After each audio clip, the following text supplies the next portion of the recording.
Então, você querer distinguir, tem um lado um Cristo de carne e osso, e por outro lado tem o Cristo da doutrina e tal. Fala, mas escuta, mas se fosse assim, a coisa não poderia ter acontecido. Você está entendendo? Teria que ser, vamos dizer, um tecido, teria que ser um milagre muito maior do que a ressurreição do nosso Senhor Jesus Cristo. Porque, olha, tem aqui um indivíduo que não está sabendo nada, é um cara como qualquer um, idiota como qualquer um de nós, né? E foi crucificado, né? E criaram um culto em torno dele. E por uma coincidência dos demônios, aconteceu tudo exatinho do jeito que estava nos profetas, que eles diziam que ia acontecer. Foi coincidência. Eu digo, mas isso é mais fácil ressuscitar do que fazer isso aqui. Você está entendendo? Quer dizer que quando aparece um camarada dizendo, não, aqui nós vamos fazer o que? O Cristo histórico. O Cristo histórico com esta nuance, né? Separar o Cristo histórico, material, etc., do Cristo espiritual. Eu digo, mas isso só existe separação, você dá na sua cabeça, pô. E o Cristo espiritual é objeto de fé, só. Também. Não, ainda tem essa. Quer dizer, né, depois veio um. Quer dizer, tudo aquilo que os profetas diziam já era tudo objeto de fé. Eles tudo um sujeito acreditou nisso, depois outro acreditou, depois outro acreditou, e depois, por uma baita coincidência, aconteceu tudo assim. Você está entendendo? E aconteceu pior, para o próprio sujeito que disse que ia acontecer. Quer dizer, é claro que é uma coisa de idiota, é uma coisa de criança. Você está entendendo? Nós temos que entender, quer dizer, que a vida, a paixão, a morte, a ressurreição do nosso Senhor Jesus Cristo é um fato, aconteceu, porra. Você não precisa entender. Isso não é uma doutrina, não é um objeto de fé, é uma coisa que aconteceu. Você está entendendo? É mais difícil você negar isso do que você aceitar. Sendo que para você negar, bom, se você nega que foi assim como ele mesmo disse que era, então é porque você tem uma outra explicação. Então você tem que me dizer que a sua explicação é melhor. Agora a sua explicação começa, tá certo? Por exigir que eu creia, tá certo? Num tecido de coincidências absolutamente impossível. Quer dizer, você está me exigindo mais fé do que Nosso Senhor Jesus Cristo. Eu acredito no Nosso Senhor Jesus Cristo porque ele só pede para eu acreditar no negócio que aconteceu e que está acontecendo. Você está pedindo para eu acreditar numa conjectura. Tá certo? Que é uma verdadeira loteria esportiva. Você está entendendo?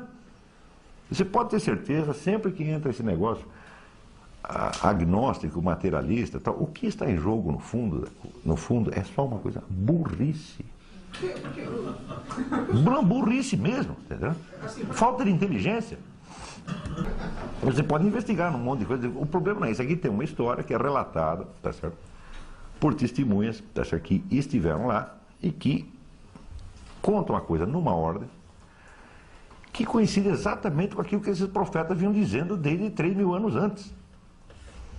Você está entendendo? Oi. Ademais, não, ainda teve que combinar com o leproso para ele curar. Você vai lá e finge que curou. Entendeu? Ou então, você, pelo poder do pensamento positivo, quer dizer, eu vou acreditar que o pensamento positivo do leproso o curou? Eu com o pensamento positivo não curo um calo, não curo uma hemorroida, porra, né? Agora o leproso, que já está todo ferrado, de repente ele adquire esse poder miraculoso pelo pensamento positivo. Você está entendendo? Não tem, quer dizer, é um negócio tão rebuscado e tão artificioso que denota idiotice. Você está entendendo? Oi. Mas existe também a corrente mais hard que fala que não é coincidência. Construíram uma história para parecer que... Isto, construíram, porque naquele tempo já existia agência de publicidade, tinha o Duda Mendonça, né? Eles forjaram provas pelo mundo inteiro. Ou seja, a técnica publicitária foi todinha inventada a partir do fim do século XIX. Não é isso? E mesmo assim, falhou. Tem um monte de campanha publicitária que falha. Você lança o produto vai para o brejo. Né?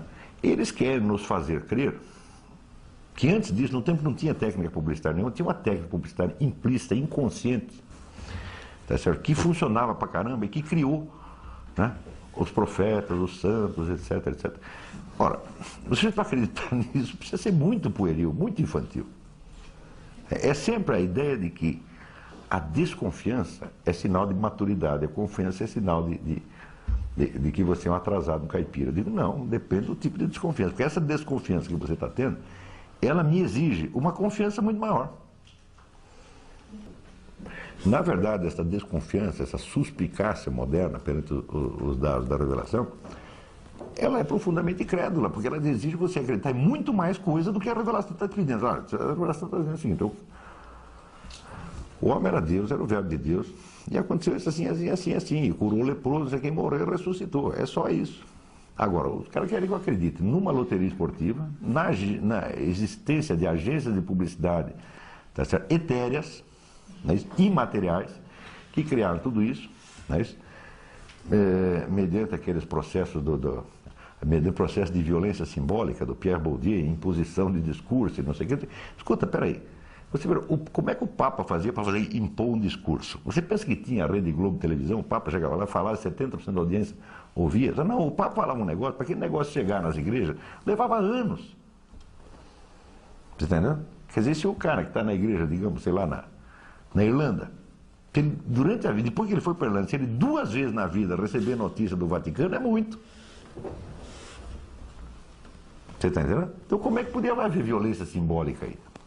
Então os caras estão pedindo, para não aceitar um dado miraculoso, pede que a gente aceite um universo inteiro de suposições miraculosas. Então, até por uma questão de preguiça, eu prefiro ficar com a revelação mesmo.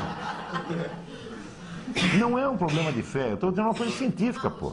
Quando você não acredita em Deus, você acredita em tudo mais. Ele diz, desde de acreditar em Deus, não é que não acredita mais em nada, acredita em tudo. Acredita em a história da carochinha, Papai Noel, entendeu?